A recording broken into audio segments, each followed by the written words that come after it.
사랑하는 여러분, 한 주 동안 평안하셨습니까? 여러분, 이번 한 주 사시면서 남편이든 아내든 아니면 주변의 친한 사람들로부터 사랑합니다, 아니면 저도 여러분들도 사랑합니다라는 말을 해보셨습니까? 몇 번 들으셨습니까? 한 번도 안 들으셨습니까? 우리 경상도 분들은 또 이렇게 잘 표현을 안 해서 됐다, 차라 할 수도 있으시겠죠, 그죠? 네. 여러분, 이 사랑이라고 하는 단어, 그죠? 참 가슴 떨리지만 한편으로는 그거는 젊은 애들이나 하는 거지, 나이 들어서 뭐하러 하냐, 부끄럽게 하고 한다 할 수 있지만, 사실 사랑은 남녀노소의 구분이 없고 그 어느 제약이 없는 아주 중요한 요소입니다. 어느 노래 가사처럼 당신은 사랑받기 위해 태어났고 또 사랑하기 위해 존재한다. 이것은 그냥 어떤 유행가의 가사가 아니라 정말 성경적인 가사라고 생각을 합니다. 그런 의미에서 옆에 계신 분들 보시면서 사랑합니다, 축복합니다. 네. 누가 이렇게 하니까, 그래서 아내가 남편에게 이렇게 얘기를 하니까 남편이 부부끼리는 그런 말 하는 거 아니다, 그렇게 얘기하시는 분들이 있던데, 그게 아니죠, 여러분. 예수님 안 믿는 사람도 사랑이라는 말을 씁니다. 그죠? 그런데 오늘 요한일서 4장 7절 말씀과 7절과 8절 말씀에 사도 요한은 우리에게 이렇게 말씀하십니다. 우리 같이 한번 읽어보도록 할까요? 사랑하는 자들아, 우리가 서로 사랑하자. 사랑은 하나님께 속한 것이니 사랑하는 자마다 하나님으로부터 나서 하나님을 알고 사랑하지 아니하는 자는 하나님을 알지 못하나니 이는 하나님은 사랑이심이라. 오늘 사도 요한이 뭐라고 얘기하냐고 있냐면, 사랑은 하나님께 속해 있고 사랑하는 자는 하나님을 알게 되어 있다라고 말하고 있습니다. 왜 그럴까요? 하나님의 본질이 사랑이기 때문이에요. 그래서 예수님을 안 믿는 사람이든 믿는 사람이든 다 사랑이라고 표현하는 이유는 역설적으로 뭘 보여주는 걸까요? 모두 다 하나님의 피조물이라는 것을 보여주고 있다는 겁니다. 우리 안에 하나님의 형상이 들어가 있기 때문에, 단지 예수님이 어떤 분이신지를 모르기 때문에 그들은 사랑이란 말을 그냥 당연히 나오는 감정, 사람이 쓰는 감정이라고 생각하지만, 성경은 우리에게 분명히 이야기합니다. 하나님은 사랑이시다. 그러기에 그 사랑의 감정을 가지고 있는 모두 다 하나님의 피조물이다라는 것입니다. 그런데 이제 그렇게 모르는 불구, 또 우리도 사실은 사랑이라는 말을 쓰면서도 하나님의 사랑을 제대로 모를 때가 많다라는 거죠. 그래서 우리는 그렇게 생각합니다. 사랑은 변할 수 있다. 그리고 특별히 어떤 남녀 간의 그런 어떤 에로스적인 사랑만이 진짜 사랑이고, 부모와 자식 간의 사랑, 그러한 사랑은 그냥 헌신적인 사랑만으로 우리가 그칩니다. 그것은 우리가 가지고 있는 이 사랑의 특징을 잘 모르는 것입니다. 조정민 목사님이 쓴 사랑합니다라는 책에서 사랑의 특징을 이렇게 소개하고 있습니다. 화면을 보시면 이렇게 나와 있습니다. 사랑 때문에 분노할 수 있지만 그 분노 때문에 사랑을 단념할 수는 없습니다. 만약 사랑하다가 단념했다면 그것은 사랑이 아니라 뜨거운 감정이었을 뿐입니다. 진정한 사랑은 꺼지지 않는 불입니다. 하나님의 사랑은 꺼지지 않는다는 거예요. 여러분, 우리의 사랑은 참 연약하게도 처음에는 불타오르는 것처럼 죽고 못 살게 시작하지만 어느 순간에 서서히 꺼지게 되는 그런 경험을 하지 않습니까? 그러나 하나님이 우리를 향한 그 사랑은 결코 꺼지지 않고 결코 변하지 않는다라는 것입니다. 그래서 19세기에 평생 가난과 우울증과 마약 중독과 싸웠던 프란시스 톰프스라고 하는 시인이 있습니다. 그 시인은 하나님의 이러한 지칠 줄 모르는 사랑을 천국의 사냥개라고 비유했습니다. 사냥개는 한 병 목표물을 물기 위해서 끝까지 포기하지 않는 것처럼, 하나님의 사랑이 여러분들을 천국으로 데려가기 위해서 그분은 끝까지 물고 늘어진다라는 것을 이렇게 표현했다라는 것입니다. 그리고 이렇게 하나님의 사랑에 물림을 당했던 사람이 바로 오늘 이 종교개혁의 시초가 되었던 마틴 루터였습니다. 마틴 루터는 그의 어머니가 아주 지독한 신비주의자였습니다. 그리고 아버지는 술만 마시면 아들을 때리는 그런 지독한 알코올 중독자였어요. 평생 그는 그러한 어머니의 밑에서 이상한, 정신적으로 이상하고, 그리고 뭔가 술만 마시면 이상한 그 아버지 밑에서 평생 두려움 가운데 살았습니다. 여러분, 그가 왜 신부가 된지 아십니까? 사실 그가 신부가 된 거는 하나님의 소명 때문이라기보다는 길을 걸어가다가 원래 유망한 법학도였고, 아버지가 그를 법학도로 키워서 많은 돈을 벌게 하려고, 그래서 그런 아버지의 그런 무서움에 가다가 친구가 죽은 거예요. 번개에 맞아서. 그리고 번개를 맞는 그 자리에서 자기도 죽을 것 같아서 하나님, 내가 하나님의 길을 걷겠습니다라고 그는 이야기했던 사람입니다. 그러면 그가 그런 하나님을 만나고 나서 그런 하나님 앞에 사죄의 서품을 다하고 나서 그의 마음은 평안했을까요? 평안하지 않았습니다. 그를 가르치던 카톨릭은 고해성사라는 게 있잖아요. 자기의 죄를 고하는데, 마틴 루터가 얼마나 자기의 죄를 일일이 고했냐면 신부가 제발 찾아오지 말라고 할 정도로 그는 그렇게 집요하게 밤 새벽에 1시든 2시든 갑자기 일어나서 신부님을 찾아가서, 신부님, 내가 나의 죄를 고합니다. 그는 그런 어떤 강박증적인, 지금으로 치면 우울증 증세적인 그러한 증상을 가지고 있다고 이야기를 했습니다. 그런 그가 무엇으로 변화됐을까요? 바로 로마서 말씀을 읽고 의인은 오직 믿음으로 말미암아 살리라, 그 깨달음, 그리고 그것 가운데 나를 향한 그 사랑을 깨닫고 그가 바뀐 겁니다. 바뀌고 나서 그는 1517년, 지금으로부터 506년 전인 10월 31일에 비텐베르크 성당에 95개조의 반박문을 쓴 겁니다. 그로 인하여 그는 죽음의 위기에 처했고 평생을 두려움에 살았으나 그는 그 두려움 가운데서도 하나님의 사랑이 더 컸기에 그는 기꺼이 이 길을 걸어가기로 다짐했던 것입니다. 여러분, 이렇게 사랑은 모든 두려움을 내어 쫓는다라는 것입니다. 이러한 하나님의 사랑이 바로 이 종교개혁의 시초가 된 것입니다. 오직 믿음이라고 이야기하지만 결국 사도 바울의 고백처럼 사랑으로 역사하는 믿음 아니면 이 믿음만 가지고는 되지 않는다는 거예요. 마틴 루터는, 그리고 많은 종교개혁자들은 단순히 나의 사상을 뒤집자, 그거를 이야기한 게 아닙니다, 여러분. 우리가 종교개혁을 이야기할 때 놓지 말아야 될 게 뭘까요, 여러분? 종교개혁이나 또 정권이 바뀌고 또 사실 교회도 목회자가 바뀌면 개혁을 이야기합니다. 그러나 여러분, 개혁의 근본은 뭘까요? 개혁의 근본은 세상을 뒤집자가 아닙니다. 세상을 뒤집는 건 하나님이 하시는 일이죠. 사람이 할 수 없습니다. 우리가 하는 건 뭘까요? 하나님의 말씀으로 돌아가는 겁니다. 원래 우리가 하나님이 말씀하셨던 거를 돌아가는 것이죠. 마틴 루터가 그러했던 겁니다.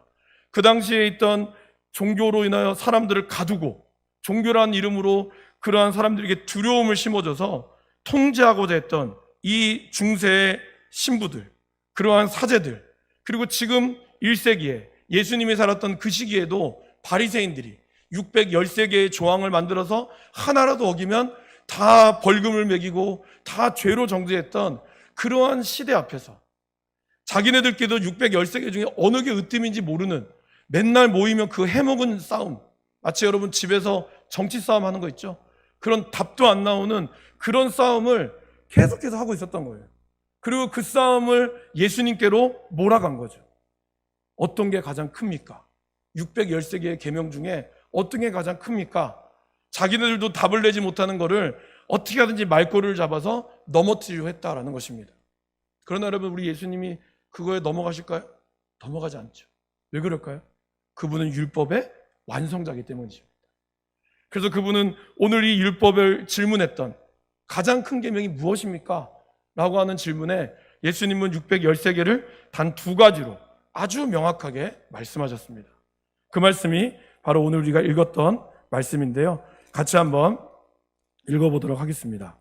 이 37절과 39절까지, 40절까지 다시 한번 37절부터 읽어보겠습니다.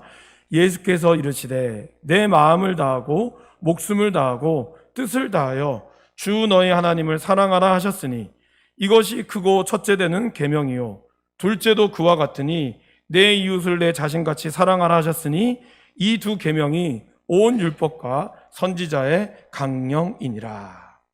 예수님 단 2가지를 이야기하셨습니다. 바로 하나님을 사랑하는 것과 이웃을 사랑하는 것이 너희들이 알고 있는 모든 율법과 선지자들이 이야기했던 말씀의 핵심이다. 바리새인 중에 바리새인이었던 바울도 갈라디아서 5장 14절에 이렇게 말씀하셨습니다. 온 율법은 내 이웃 사랑하기를 내 몸과 같이 하라 하신 한 말씀에 이루었나니. 결국 모든 율법은 이웃 사랑하기를 내 몸같이 하라, 하나님을 사랑하라 라고 이야기하고 있다는 것입니다. 목적이 이끄는 삶을 쓰신 리고렌 목사님이 40일을 쓰셨는데요, 그 중에 16일차에 보면 가장 중요한 것이라고 하는 제목이 나옵니다. 그곳에서 목사님은 사랑에 대한 아주 중요한 통찰력을 우리에게 주십니다. 목사님은 테레사 수녀님의 우리가 무엇을 하느냐가 아니라 그 일에 얼만큼 사랑을 쏟았는지가 중요하다라는 말을 인용하시면서 진짜 중요한 유산은 무엇일까요? 사랑이라고 이야기를 합니다. 이 목사님이 비유처럼 저도 많은 임종을 지켜보는 기회가 있었습니다. 근데 사실 그거는 목회자의 특권이라고 생각하고 너무 감사한 일이라고 생각합니다. 사실 인간의 마지막은 거의 자기의 본 모습을 보여준다고 해도 과언이 아니에요. 근데 여러분, 그 임종을 지켜보면서 제가 내린, 또 이 목사님도 그런 결론을 내셨지만 제가 동의하면서 내린 결론은 무엇인지 아십니까? 임종의 순간에 한 사람도 지금까지 자신이 벌어온 재산이라든지 집문서라든지 명예를 말하는 분은 한 명도 없었어요. 내가 얼마를 벌어왔고 내가 이렇게 살아왔고 그렇게 이야기한 사람은 한 명도 없었습니다. 놀랍지 않습니까? 우리는 지금까지 그것을 위해서 살아왔거든요. 돈 많이 벌어서 돈을 벌어야 되고 내가 명예를 많이 얻어야 이 세상에 성공한다고 생각했다는 거예요. 그런데 막상 죽음의 순간이 되잖아요. 어느 누구도 그거에 대해서 이야기하는 사람이 없습니다. 내가 지금 장관까지 되고 내가 대통령까지 됐기 때문에 나는 잘 살았다, 이렇게 얘기하는 사람이 한 명도 없었어요. 적어도 저는 그랬어요. 그리고 이 쓰신 목사님도 그러했어요. 모르겠습니다. 제가 경험하지 못했던 또 다른 경험이 있었는지 모르겠습니다. 그냥 적어도 저의 짧은 시각에서 보면 그런 사람은 없었다라는 것입니다. 여러분, 태어날 때 아기는 울죠. 그러나 주변 사람은 다 웃습니다. 아이러니하죠? 근데 여러분, 죽음의 순간이 되면 어떻게 해야 될까요? 주변 사람이 울어야 돼요. 나의 죽음에 대해서. 그리고 나는 웃을 수 있어야 되죠. 왜요? 하늘나라에 가니까. 이게 바뀌면 안 됩니다, 여러분. 그죠? 죽음의 순간에 나는 펑펑 울고 옆에 있는 분들은 왜 빨리 안 가시냐고 이렇게 웃으면 안 되겠죠. 이것이 어떻게 보면 저와 여러분들의 아주 짧은 인생이지만 인생의 모습입니다. 태어날 때는 모든 사람이 축복 가운데 우리가 태어나지만 죽을 때는 모든 사람이 아쉬운 가운데 죽는 것. 그것은 무엇 때문에 나타날까요? 저와 여러분들이 남긴 사랑 때문에. 그 사랑의 유산이 여러분들을 그렇게 평가한다라는 것입니다. 결국 우리의 인생은 사랑으로 평가받는다라고 이 리고렌 목사님의 책에서 말합니다. 저도 이 말씀에 동의합니다. 저와 여러분들이 결국에는 사랑으로 평가를 받는다는 거예요. 아무리 돈을 많이 쓴다고 해도 그 안에 사랑이 없다면 사람들은 그 돈으로 이득을 누리면서도 욕하죠. 그러나 아주 적은 것이라 할지라도 사랑을 담으면 오히려 그것으로 사람들은 감격해한다는 것입니다. 그리고 그것이 마지막 순간에 하나님의 평가 방식이기도 한다라는 것입니다. 마태복음 25장 40절에 보면 누가 천국에 들어갈 수 있는가? 이 25장의 비유장에서 예수님은 이렇게 말씀하십니다. 임금이 대답하여 이르시되 내가 진실로 너희에게 이르노니 너희가 여기 내 형제 중에 지극히 작은 자 하나에게 한 것이 곧 내게 한 것이니라. 예수님은 영생에 들어가는 자, 바로 그들이 지극히 작은 자에게 사랑을 쏟은 자라고 이야기를 합니다. 그럼 여러분, 우리가 하나님을 사랑하고 이웃을 사랑한다는 그것은 무엇을 의미할까요? 사랑을 한다는 것은 저와 여러분들의 마음과 영혼과 생각과 의지가 통합적으로 작용하는 것을 이야기합니다. 머리로는 사랑하는 것을 알지만 마음으로 내가 받아들이지 못한다거나, 마음으로는 내가 사랑하지만 머리로 이해하지 못한다든지, 아니면 머리와 마음은 있는데 행동으로 따라가지 못한다면 하나님을 우리는 온전히 사랑할 수 없게 된다라는 것입니다. 그래서 사도 요한은 요한일서 3장 18절 말씀에 이렇게 우리에게 권면하십니다. 자녀들아, 우리가 말과 혀로만 사랑하지 말고 오직 행함과 진실함으로 하자. 물론 여러분들이 서로 옆에 분에게 또 여러분의 자녀 가족에게 사랑합니다라고 고백하는 이 고백 매우 중요합니다. 하지만 그것만큼 중요한 것은, 아니 더 중요한 것은 그 말이 나의 행함과 나의 진실함으로 가야 한다라는 것입니다. 그러면 여러분, 행함과 진실함을 담는 사랑은 무엇일까요? 오늘 그것을 나누려고 합니다. 첫 번째는 내가 하나님과 이웃을 향해서 나의 시간을 내어주는 것입니다. 여러분 그런 경험 있죠? 여기서 서명까지 차로 가면 한 20분 걸릴까요? 30분 걸릴까요? 그런데 누구와 가느냐에 따라 어떤 사람과 가면 여기서 30분 거리가 서울에서 부산까지 거리로 느껴지는 사람이 있고, 어떤 새는 서울에서 부산까지 오는 한 4-5시간의 거리지만 KTX는 2시간일 거고요. 그 정도 거리지만 여기서 서명까지 가는 거리만큼 짧은 경우도 있어요. 그죠? 결국 시간, 우리가 알고 있는 물리적인 시간 외에 내가 그 사람을 사랑하느냐 사랑하지 않느냐는 내가 그 사람과 얼마만큼의 시간을 두고 시간이 아깝다, 시간이 아깝지 않다라고 평가받는다는 거예요.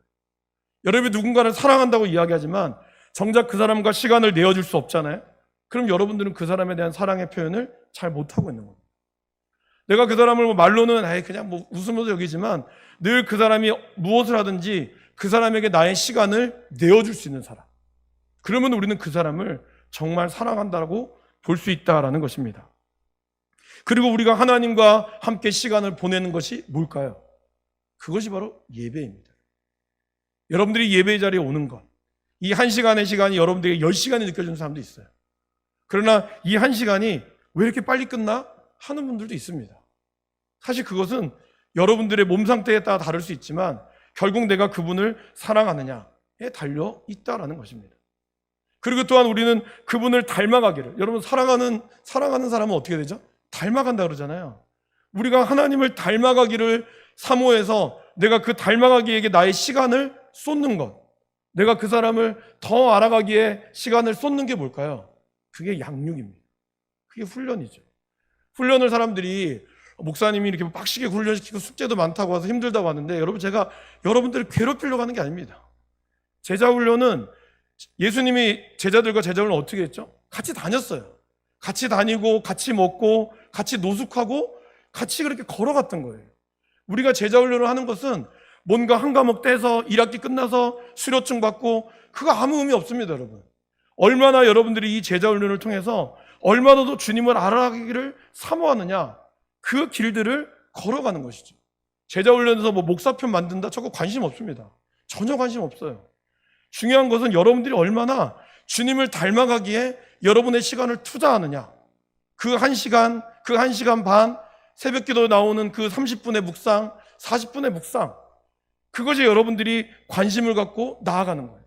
여러분 냉정하게 보세요. 여러분들이 정말 하나님을 사랑한다고 이야기하지만 하나님을 알아가기 위해서 얼마나 여러분의 시간을 투자하고 있습니까? 여러분들이 보는 유튜브, 여러분들이 보는 그 모든 관심사의 내용들이 다 하나님에 관한 내용인가요? 그리고 우리는 하나님을 사랑한다고 이야기합니다. 여러분들이 누군가에게 시간을 내어놓는 것, 그것은 우리의 이웃과도 마찬가지다라는 것입니다. 내 이웃을 사랑한다는 것은 뭘까요? 그것은 나의 시간을 기꺼이 내어줄 수 있는 것이죠. 내 이웃과 함께 이야기를 나누는 교제의 시간, 이웃을 위해 섬기는 이 봉사의 시간, 그리고 내가 받는 사랑을 전도하는, 그리고 그것을 전하는 그 시간이 결국 우리가 사랑을 표현한다라는 것입니다. 내가 하나님을 사랑하고 그 사람을 사랑하고 있다면 무엇보다 내가 하나님과 그 사람을 위해 기꺼이 시간을 드리는 것입니다. 그 시간을 여러분 드리고 있습니까? 그냥 나 의무적으로 다 하는 의무 시간 말고, 그 의무 시간이 아닌 내가 기꺼이 나의 시간을 드리는 것, 그 사람이 저와 여러분들이 하나님과 내가 사랑한다라고 하는 이웃에게 그 사랑을 표현하는 방법이다라는 것입니다. 또한 사랑의 본질은 제공하는 것이 아니라 주는 것입니다. 같은 것 같죠? 똑같이 주는 거 아니에요? 근데 제공한다는 것은 그 사람의 필요한 것을 그냥 드리는 거죠. 돈이 없으면 돈을 좀 제공하는 거고, 물이 없으면 물을 제공하는 거죠. 그러나 주는 것은 정말 말 그대로 다 주는 것입니다. 여러분 어떠세요? 우리가 이제 불쌍하신 이렇게 노숙자분들이 오면 그분에게 물 한 모금 줄 수 있습니다. 그러나 그렇다고 해서 여러분 그 사람을 사랑한다고 이야기할 수 있어요? 그건 우리는 그 사람에게 제공하는 거죠. 주는 건 아니에요. 그러나 내가 사랑하는 사람한테 물을 주는 거는 똑같은 물을 주는 것 같지만 사실 그건 달라요. 이 사람이 물이 따뜻한지, 이건 찬 거 못 먹으니까 따뜻한 물을 좀 따뜻하게 데펴준다든지, 아니면 이 사람은 얼어 죽어도 아메리카노니까 겨울날에도 얼음 띄운 아메리카노를 줄 수 있는 거. 왜 그럴까요? 이건 제공이 아니거든요. 이건 주는 거거든요. 달라요, 여러분. 교회가 누군가에게 봉사한다, 우리가 뭘 해줬다, 근데 그것이 제공인지 주는 것인지를 우리가 잘 봐야 한다는 거예요.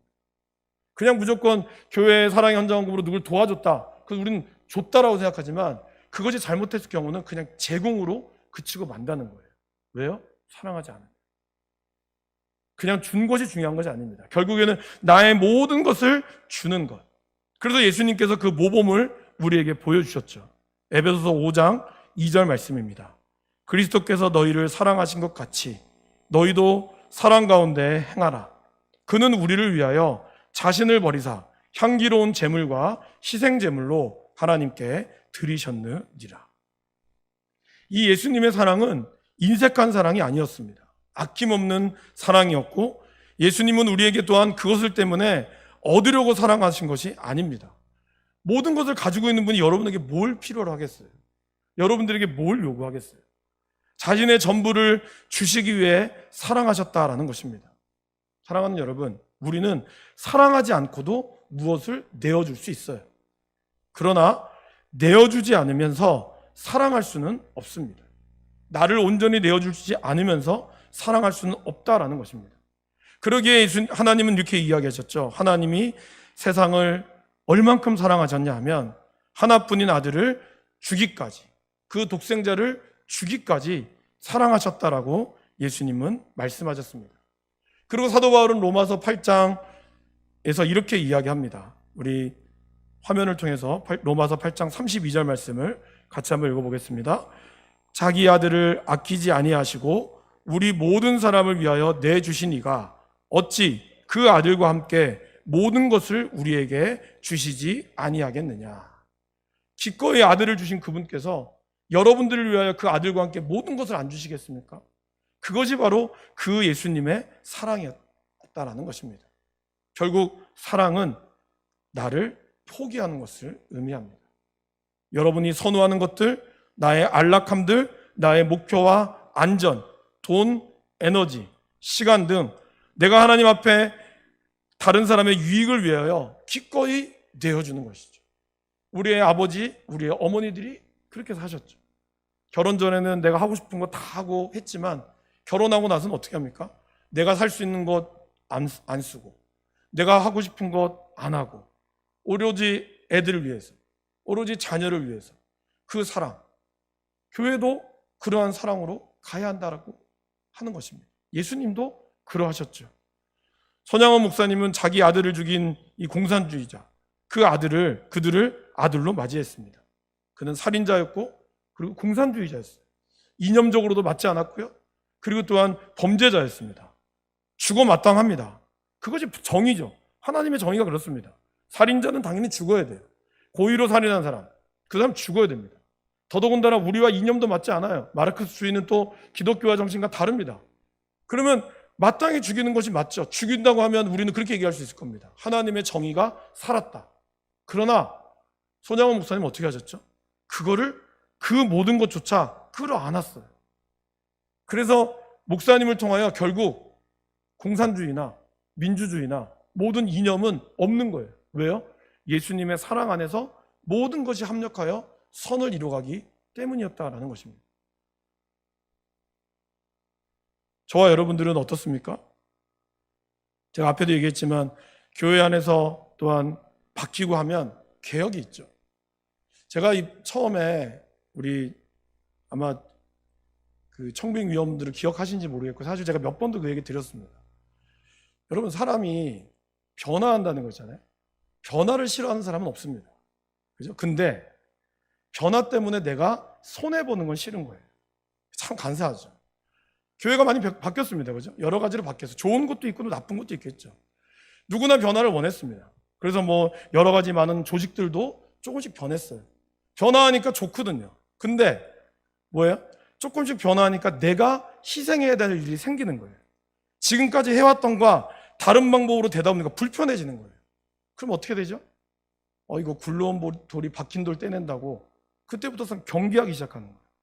굴러온 돌을 경계하기 시작하고 새 가족들이 열심히 하면 그것을 경계하는 거예요. 너무 나서지 마라.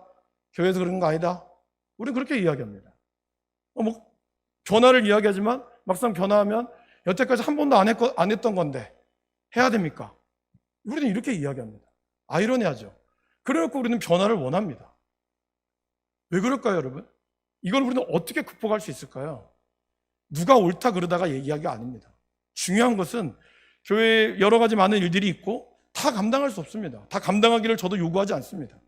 그러나 중요한 건 여러분 놓치지 말아야 될 건 뭘까요?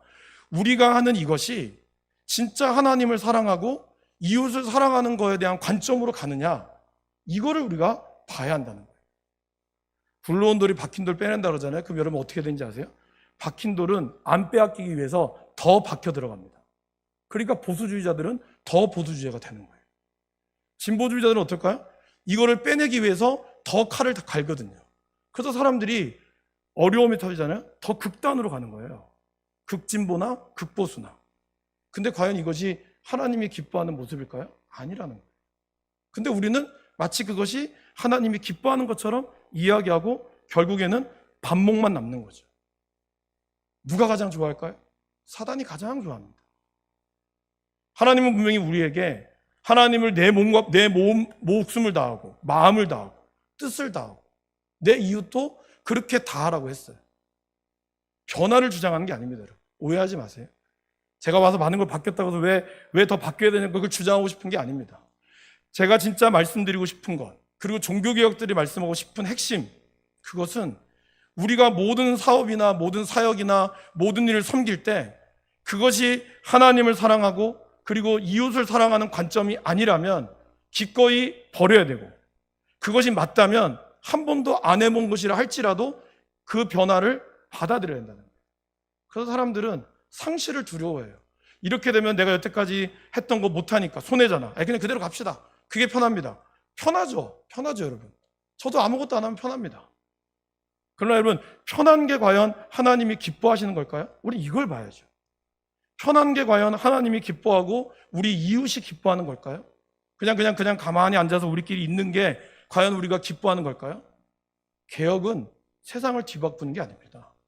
하나님의 뜻대로 가는 겁니다.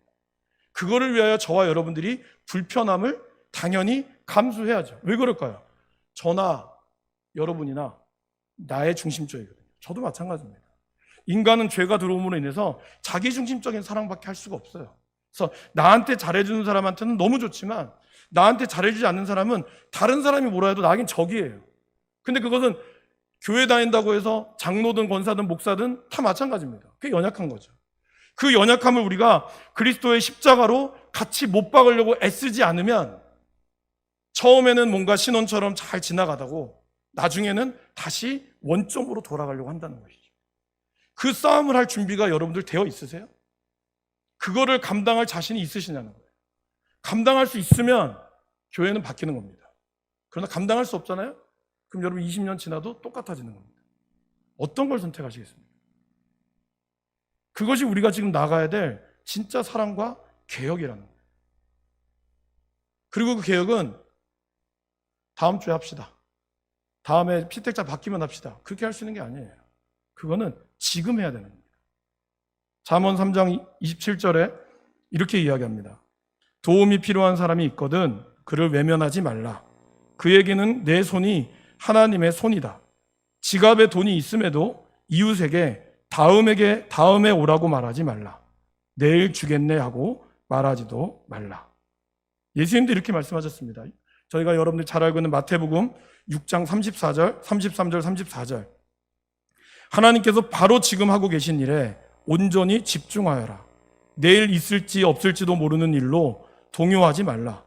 어떠한 어려운 일이 닥쳐도 막상 그때가 되면 하나님께서 감당한 힘을 주실 것이다. 사랑하는 여러분, 내가 할 수 있는 것으로 하나님 사랑의 마음을 가지고 오잖아요. 그럼 하나님이 그걸 역사하시는 거예요. 오병이어가 그랬잖아요. 그 5천 명의 사람을 물고기 5마리와 물고기 2마리와 보리떡 5개를 어떻게 먹입니까? 자기 걸 내어준 거예요. 자기 먹기도 바쁘지만 내어준 거예요. 하나님은 그것으로 사람들을 먹였습니다. 교회는 완벽한 곳이 아닙니다. 저 자신도 완벽하지 않고 완벽을 요구하지도 않습니다. 그리고 예수님 또한 마찬가지입니다. 여러분들이 교회의 모든 사역을 다 못할 수도 있어요. 어느 직분이 되는데 왜 안 하냐? 그렇게 이야기하지 마세요. 쉽게 이야기할 수 있는 게 아닙니다. 못할 수 있습니다, 여러분. 그러나 하나님을 사랑하고 이웃을 사랑하기 위해서 여러분들이 정말 사랑한다고 말한다면 예배의 자리에 말씀을 묵상하고 배우는 자리에 삶으로 예수님의 사랑을 실천하는 그 자리, 복음을 전하는 일에 기꺼이 시간을 드리는 것에는 타협하지 말아야 됩니다. 그것이 우리가 진짜 하나님을 사랑하는 모습이라고 표현할 수 있다는 것이죠. 종교개혁 정신은 바로 거기서 나오는 거예요. 하나님을 사랑하고 이웃을 사랑하는 거예요. 사랑하는 여러분, 그 사랑이 우리의 시간으로 표현되는 것이고 내가 내어주는 것이고 지금 바로 이 자리에서 여러분의 시간을 내어주는 것임을 기억할 수 있기를 간절히 바랍니다. 기도하겠습니다.